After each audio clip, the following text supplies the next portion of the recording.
The SWIFT system is basically the oxygen that is needed for cross-border payments to breathe. In other words, you're not allowed to send your money from one country to another unless it routes through the SWIFT system, which is basically a computer system, if you will, or a message board system. That allows banks to trade money back and forth and clearing through a U.S. settlement bank system. So in order to trade dollars, you have to have access to the SWIFT system. And if you are kicked out of the SWIFT system, you cannot trade dollars. And if you can't trade dollars, you can't buy oil and you can't sell your goods globally. In essence, it isolates you.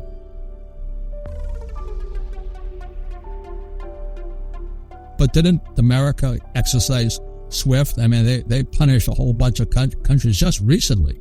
Absolutely. And no better example than what they did with Russia, kicking them out of SWIFT. And you saw what Russia did in retaliation. They are selling their goods in gold and in rupee and for ruble and for yuan, and they are sidestepping. It is this bullying, it is this hypocrisy that is making everyone come to the table.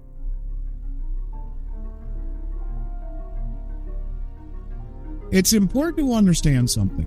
So all of these banks over the last several years have accumulated with the deposits that they received since the president was able to remove all of the reserve requirements during the pandemic to zero. So most of these banks have virtually nothing in the way of currency on hand.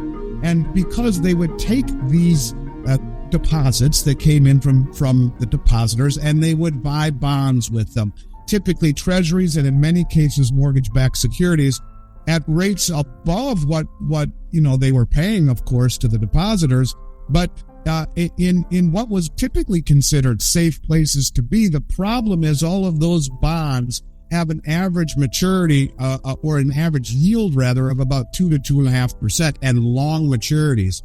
And so the problem is that since interest rates have risen closer to 5%, every one of those bonds in their portfolio have lost 50% or more of their value. Now, the banking regulations say that they don't have to mark those to market until they sell them. And so they have a full balance sheet filled with toxic assets that have lost over half their value or more. So in the case of SVC, when you saw a run on the bank, for whatever reason, you get people running on the bank because there's so little cash. The reserve requirements have been slashed to nothing. These banks are forced to sell their bonds at a huge loss in order to meet customer demands to get their money back. And if enough people redeem or withdraw their money, and the banks are forced to liquidate their bond holdings, which have been eviscerated by rising rates, then, as we saw last week, a large bank can become insolvent in less than 24 hours. And that's exactly what happened. In 2018, the following year, you guys, gold was those same groups that repatriated their gold bought more gold as a group than they did in the 60 years combined previously. So now something's really going on. These banks are repatriating their gold from the Fed and the Bank of England.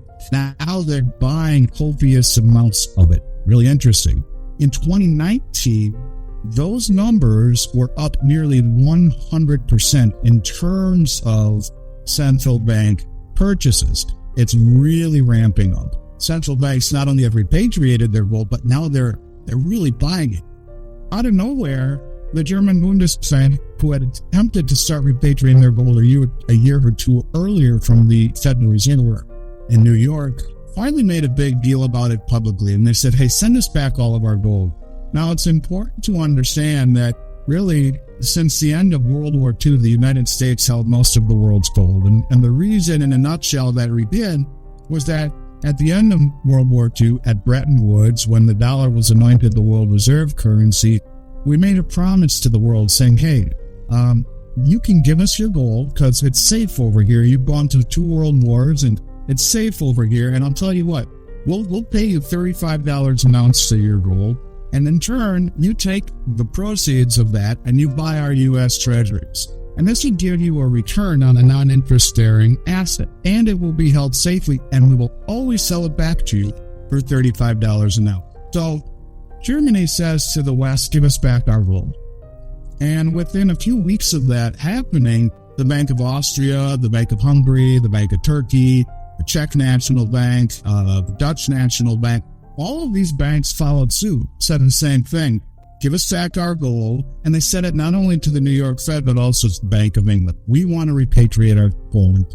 And this is really strange at this moment because here we are in the midst of a downdraft in gold that is now going on 5-6 years, and the central banks are repatriating their gold.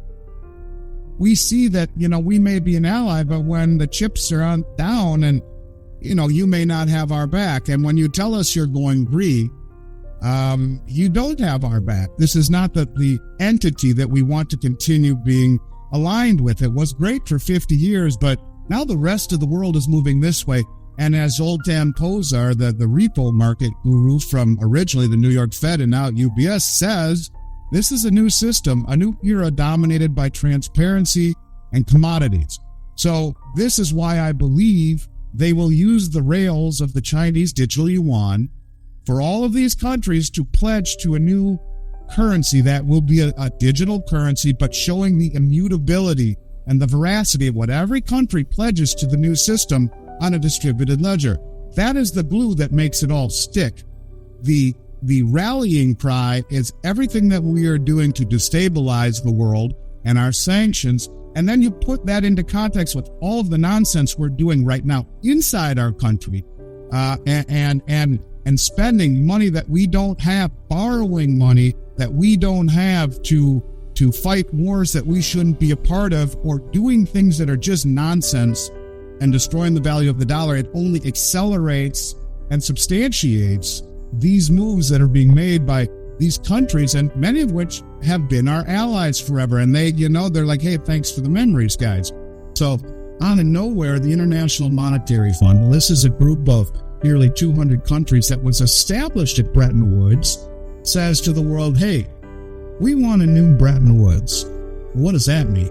That means that 200 countries from around the world want a new standard that isn't what the original Bretton Woods standard is, which is the U.S. dollar as the world reserve currency. It said right on their website, we're requesting a new Bretton Woods moment, whatever the heck that means. But that really started to make me think, geez, this is bigger than even I had thought. When you have 200 countries from around the world on top of the Belt Road Initiative, on top of gold being reclassified Tier 1, on top of all the central banks repatriating their gold, now the IMF wants a new standard. So now I'm convinced something's going on.